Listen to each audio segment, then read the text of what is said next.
native na manok. Ito na po ang mga ingredients. Unang-una ay itong manok na native. Atin muna itong palalambutin sa pressure cooker. Tapos, pag lumambot na, tsaka na natin lulutuin. At ito po ang mga ingredients. Manok, malunggay, sayote, sili na green, basil leaves, tanglad, luya, sibuyas na pula, asin. Ngayon po ay ilalagay na natin yung luya, tsaka sibuyas na pula, at tsaka yung tanglad dito sa ating pressure cooker para malasa po talaga ang ating tinola. Tapos maglalagay po tayo ng tubig para sa ating sabaw.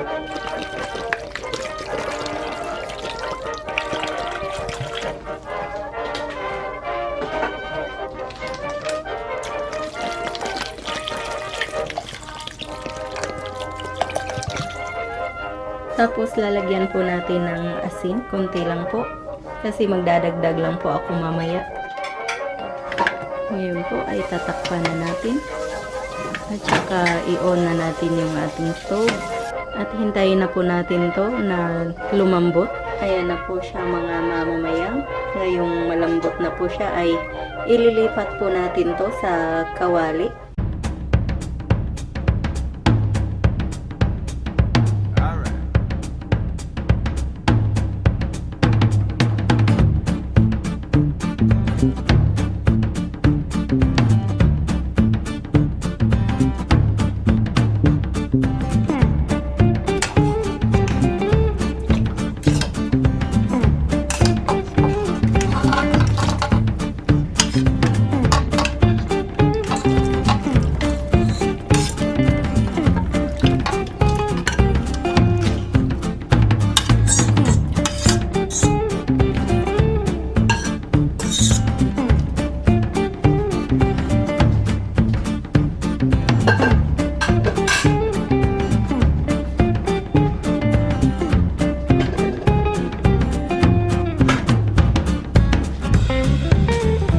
Ayan na po mga mamamayang ang ating tinolang manok.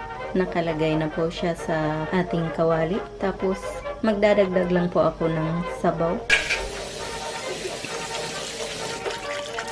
Ngayon po ay ilalagay na natin ang sayote.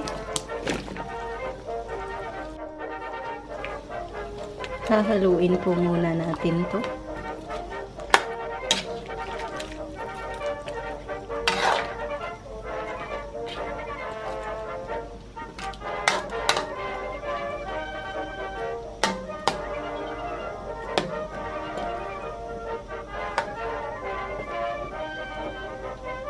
Titikman ko po siya. Magdadagdag po ako ng asin.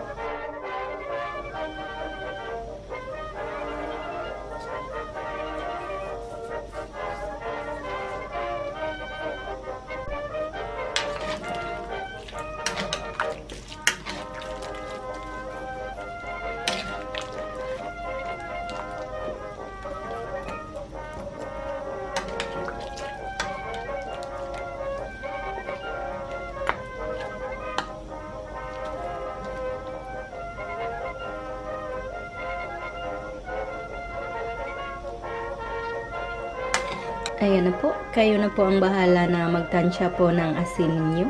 Ayan na po, luto na ang ating sayote. Ngayon po ay maglalagay na ako ng sili na green. Kung gusto nyo palang maglagay ng papaya sa inyong tinola, pwede nyo pong palitan yung sayote ng papaya kasi yun naman talaga ang original na panglagay sa tinola.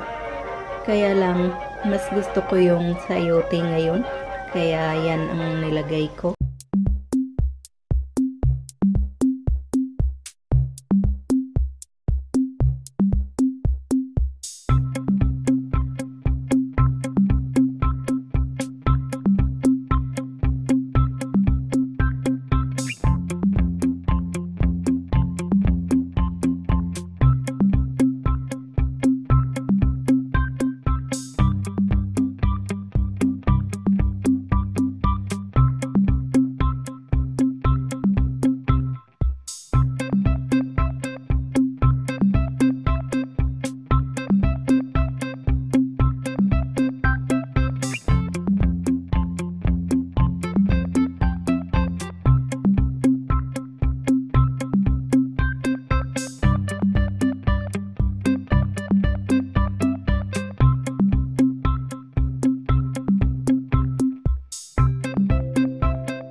Ngayon po ay hihintayin na lang po natin na maluto tong ating sili. Saka natin ilagay yung ating dahon ng malunggay.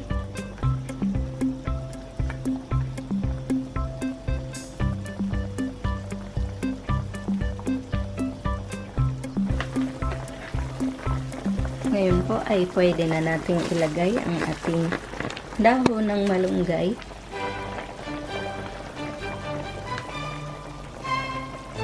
Hahaluin lang natin.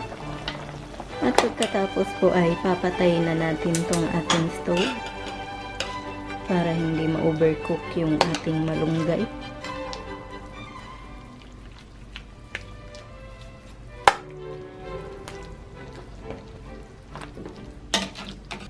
Ngayon po ay ilalagay na natin ang ating basil leaves.